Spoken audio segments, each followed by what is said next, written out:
Have you ever wondered why Muhammad, one of the most influential figures in human history, doesn't appear in the Bible?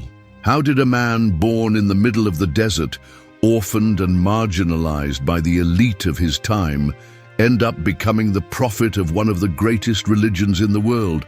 This is not one of those dry, academic accounts. It is a vivid journey marked by profound loss, spiritual discovery, and a faith that defied empires. While many see him simply as the founder of Islam, few know the soul behind the name. An honest merchant, a silent man in search of God, and someone who dared to say no to idolatry when everyone else knelt. Muhammad was not just a leader, but a restless spirit, moved by a divine call that echoed among the stones of Mount Hira. Her story is marked by courage, pain, revelation, and resistance. And this is where curiosity sparks. If Jesus and other prophets are in the Bible, why isn't Muhammad there? Would it have been ignored, omitted, or was his message too big to fit into a single book? In this revealing series, we will delve into the most human, most intense, and yes, most ignored episodes in the trajectory of this extraordinary man. Prepare to question what you thought you knew. With each topic, you will be invited to rethink concepts, to understand Islam with different eyes, and to realize that perhaps the exclusion of Muhammad from the Bible says more about the history of men than about the will of God.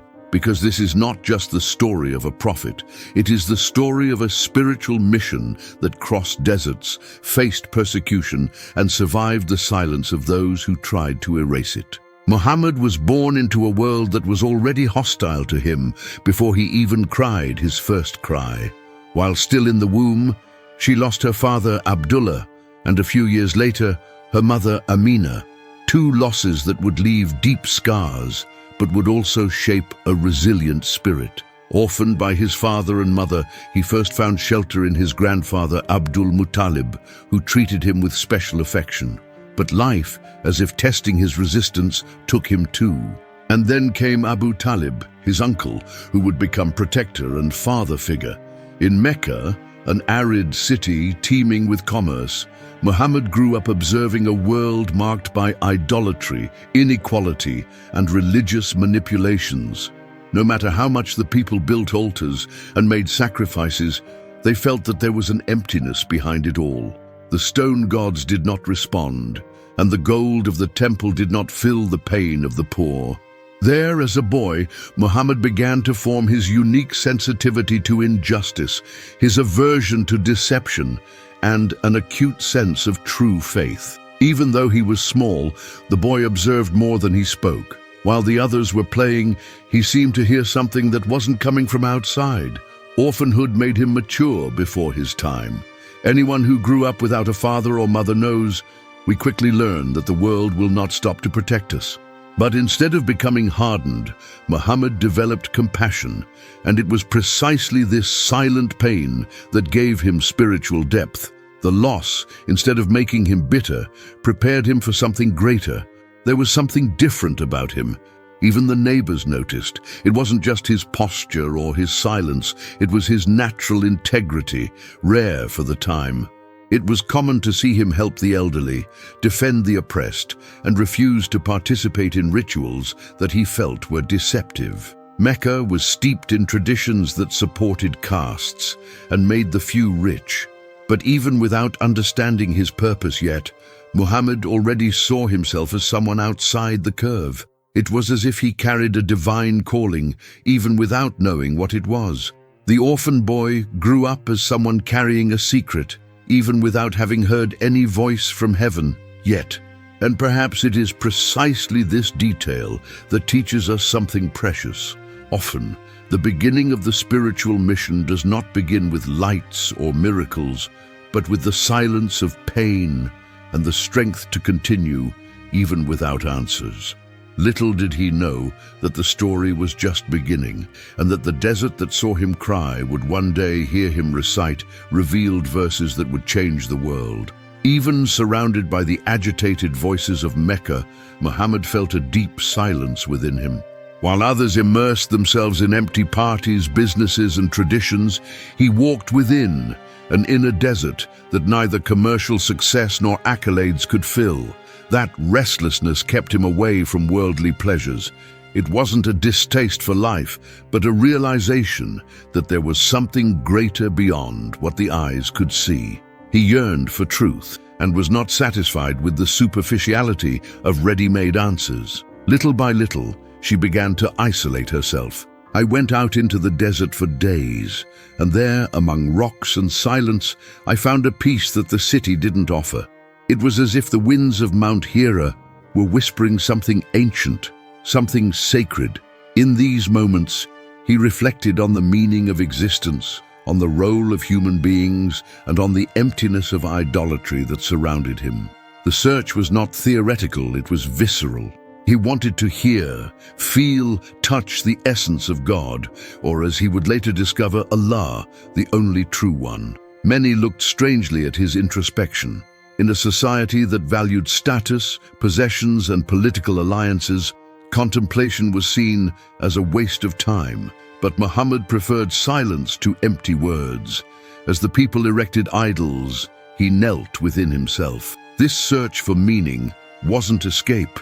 It was courage. The courage not to go with the flow, to say no to complacency, and to open up inner space for something divine to reveal itself. It's curious to think how the spiritual mission of many begins in moments of solitude, isn't it?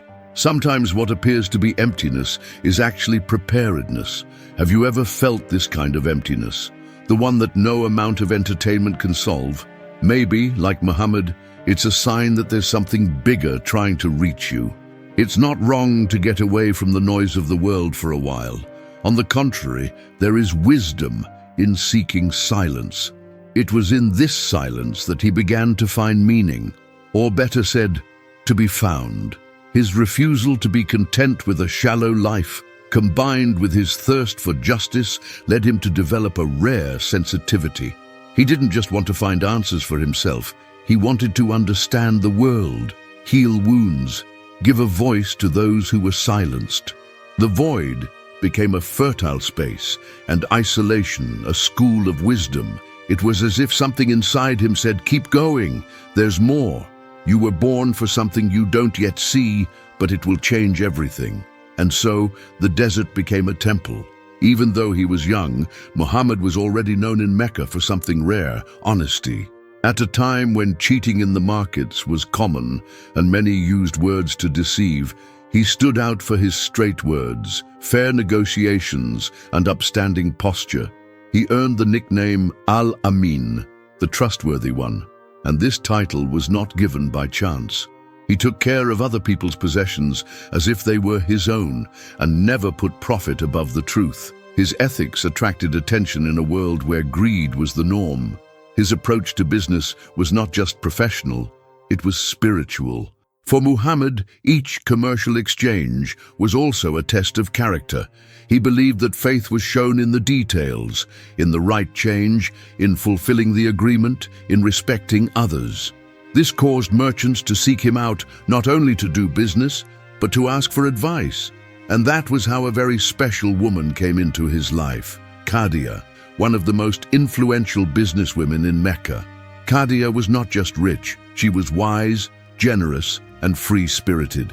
She saw in Muhammad not just a merchant but a different man, someone guided by principles. He invited him to take care of his commercial caravans, and the result was so positive that respect turned to admiration. Impressed by his integrity, she invited him to marry her, something unusual at the time, for a woman to propose to a man, and he, with humility and affection, accepted. This marriage became more than a marital partnership. It became a spiritual alliance. Khadija would be her safe haven, her faithful friend, and the first to believe in her divine calling. While he faced internal doubts and questions about the meaning of life, she welcomed him, listened, and supported him. Muhammad was not just a reflective merchant. He was a man in formation, in the process of revelation. And Khadija was a key player in this process. This period as a merchant was a silent laboratory of faith. In dealing with the people, in observing idolatry, in ethical dilemmas, Muhammad was being shaped. Every injustice I saw, every abuse disguised as tradition, was another sign that something needed to change. He still didn't speak like a prophet, but he lived like one, with compassion, firmness, and a search for truth. It was as if life was training him, preparing him for the moment when revelation would come like thunder in the silence. Over time, Muhammad began to feel that the wounds of the world were screaming too loudly to ignore. Commercial caravans no longer filled his heart as they once did. Something inside him whispered that there was more beyond profit, beyond routine, beyond traditions that everyone followed without question. The idolatry in Mecca, with its silent statues and automatic rituals, increasingly bothered him. He saw people bowing to rocks while ignoring the hungry, and it disturbed him. It was as if the city was sick, anesthetized by beliefs that favored the powerful and crushed the humble. Muhammad, increasingly quiet, began spending long periods on Mount Hira, an arid, rocky, isolated place, but for him it became a temple. There, between the sky and the sand, I searched for meaning. It wasn't a romantic retreat, it was a silent cry for something real, a unique, pure God who did not demand gold or hierarchies but only sincerity. This spiritual restlessness did not come in a hurry. It began to flow like water from a dry well. First, the inconvenience, then the separation, and finally, the need to hear a voice that did not come from the earth. Many found his search strange. Some said he was wasting his time, but anyone who has ever been touched by a question that won't shut up understands. When the spirit begins to awaken, the world around it loses its shine. Only faith and silence make sense. On Mount Hira, there were no crowds or applause, just him, the stars, and his consciousness. There, Muhammad cried, reflected and prayed with improvised words. What were you looking for? Justice. True. A path that made sense. He didn't want to be special, nor did he seek power. I wanted answers. I wanted to hear Allah, even though I didn't yet know his name. This search was so intense that it became his food. It was as if every step in the desert was a disguised plea. The curious thing is that, even without a direct revelation, he already lived as someone chosen. His look, his decisions, his compassion, everything indicated a prophet in the making. But he still didn't know. Nobody knew. Not even Khadija imagined the magnitude of what was approaching. And there, amidst the desert dust and twilight light, Muhammad prepared himself. What seemed like just restlessness was, in fact, a prelude, a divine countdown to the moment when heaven would tear the silence from the earth. In the solitude of Mount Hira, Muhammad sought only peace. But on that particular night, the peace was interrupted by something overwhelming. As he meditated, a presence enveloped him. It wasn't wind, it wasn't an ordinary sound. It was an invisible, unmistakable force that took over him completely. The voice came like thunder in the silence. "Recite, in the name of your Lord who created." He shuddered. He tried to run away, but there was nowhere to go. It was the beginning of revelation, and life would never be the same. Desperate and trembling, he ran to Khadija. His face was pale, his hands cold. He could barely speak, but Khadija hugged him tightly and said the words that changed everything. "God wouldn't leave you like this. You are good, just compassionate." At that moment, she became the first believer, the first to recognize Muhammad's spiritual mission. While he still doubted himself, she already saw the prophet. And that was what kept him firm, the faith of those who truly loved him. The revelation didn't stop there. Little by little, other verses were revealed, always filled with intensity, beauty, and a sense of truth that cut like a sword and healed like a balm. Muhammad didn't memorize them because he wanted to. They simply took over his heart. He was not an author, he was a messenger.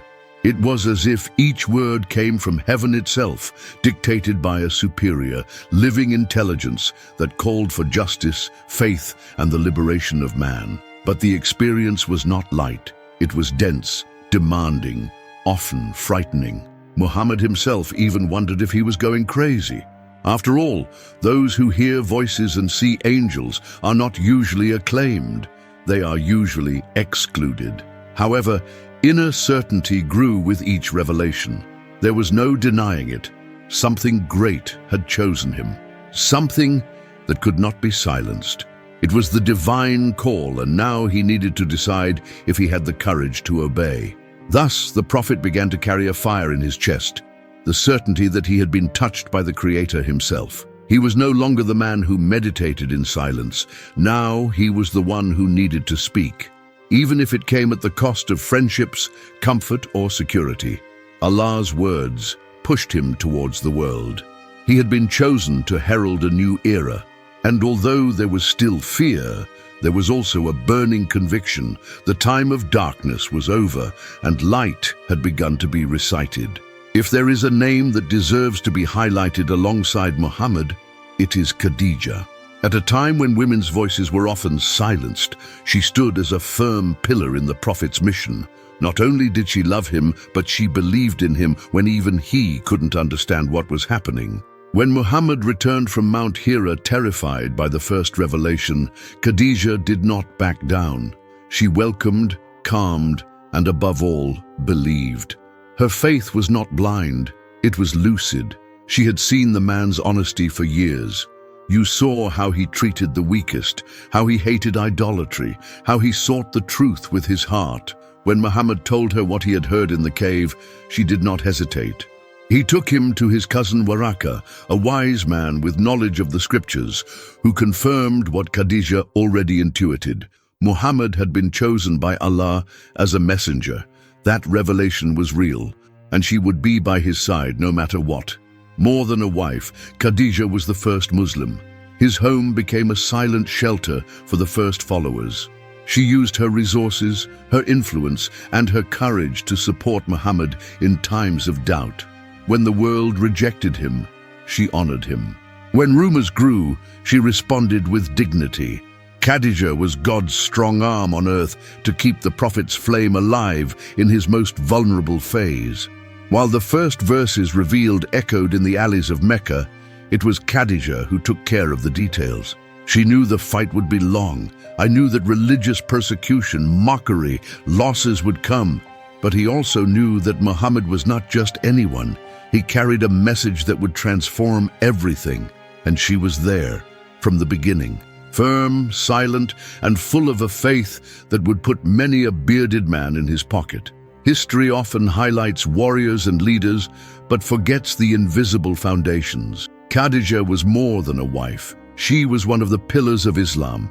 Your courage, your discernment, your unconditional love are lessons that still resonate. And even after her death, her memory never left the Prophet's heart. He said, "No one has loved me as Khadijah loved me." And perhaps it was precisely this love, pure and without applause, that was the first confirmation that the divine call was not an illusion. It was a mission. When Muhammad began publicly preaching that there was only one God, Allah, the ground in Mecca shook. His simple but powerful message threatened the city's pillars, idolatry, merchant profits, and elite power. After all, if there was only one God, why get rich with hundreds of statues? If everyone was equal before the Creator, why maintain the unfair system that privileged the few and crushed the many? The city, once curious, began to turn against him. The rejection was swift and violent. First came the whispers, the sideways glances, the nasty nicknames. Then the economic boycotts. No one wanted to buy from Muhammad's followers. His friends abandoned him, his neighbors shunned him. And still, he continued.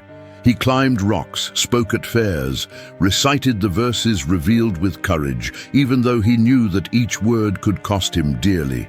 Because he understood. The truth is uncomfortable, but it also frees.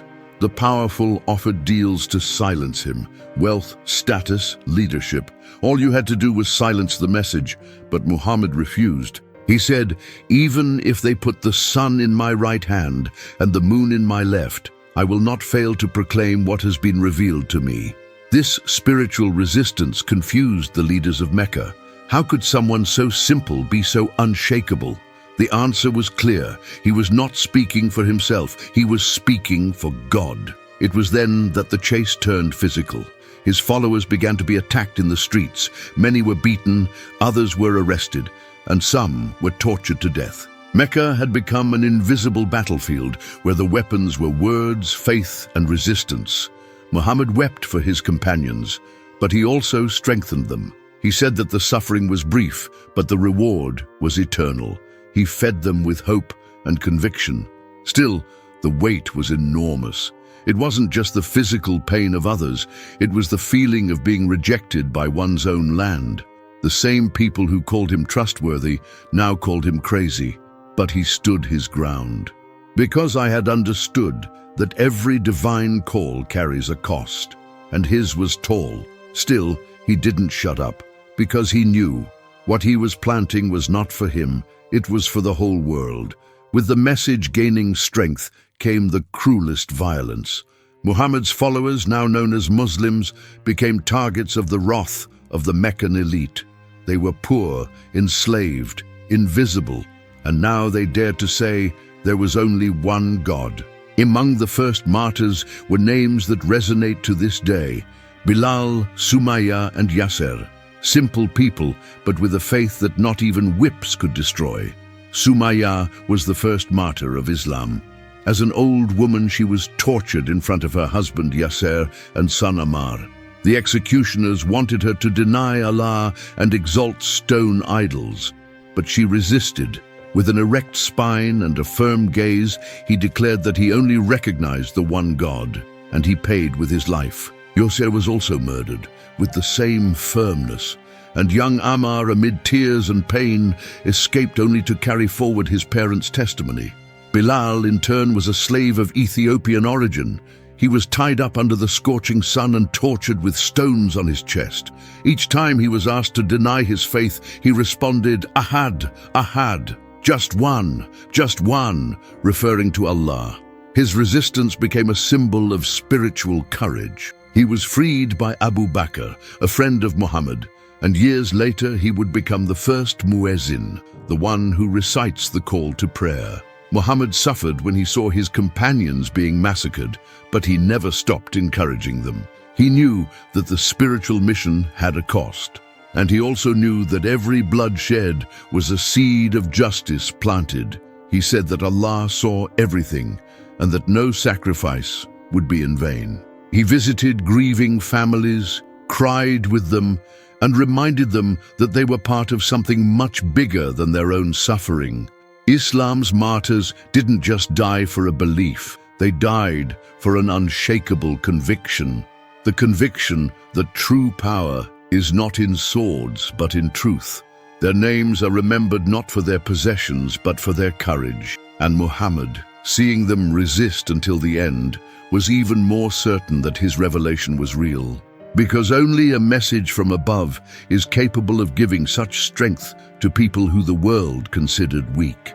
Despite the losses, the flame of faith did not go out. On the contrary, it gained more strength with each new blow.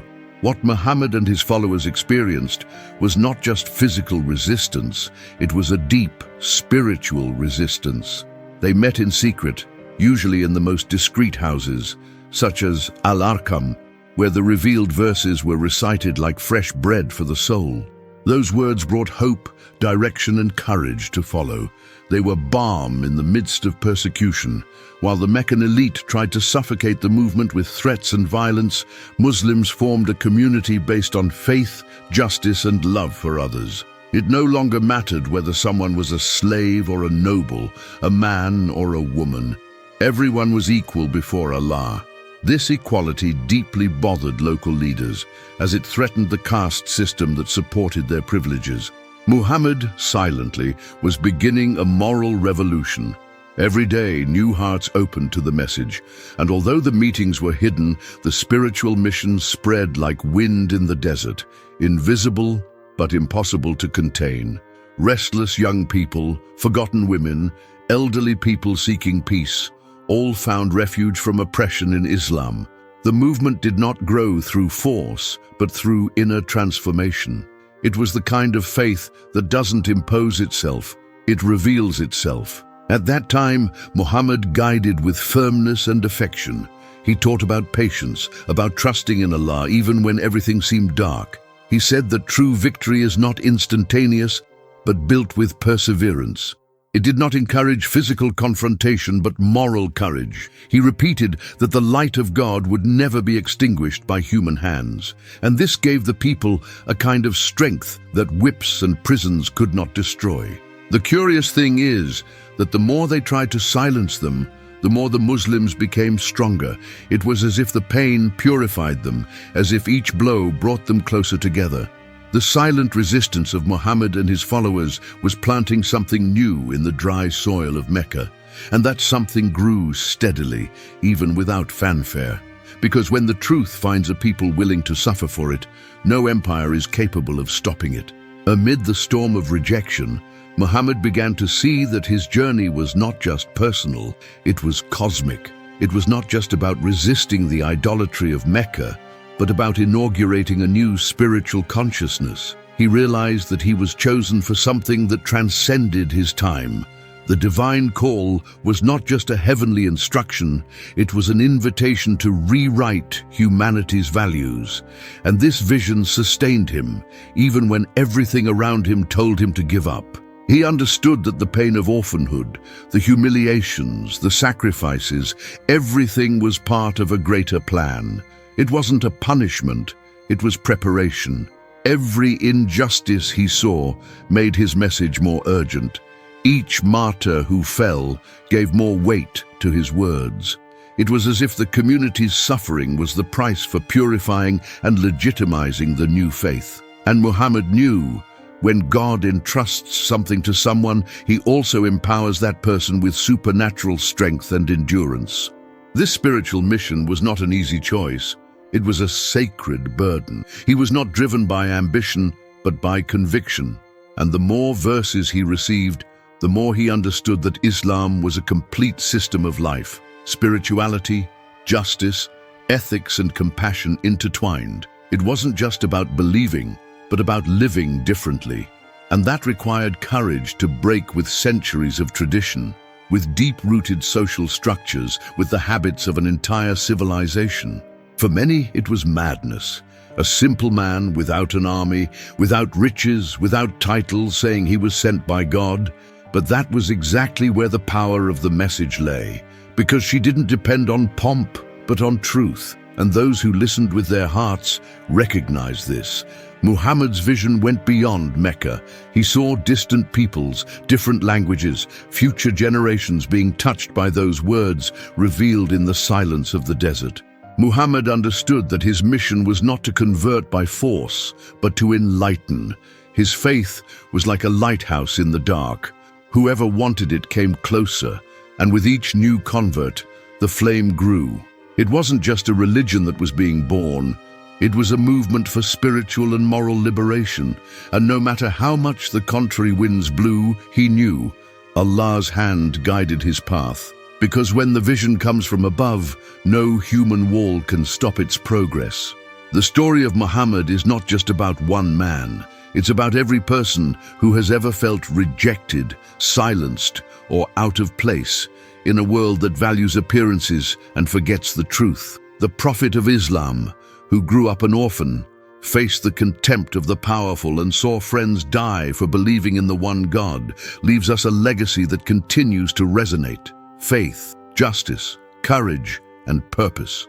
Now stop for a moment and reflect. Who are your idols today?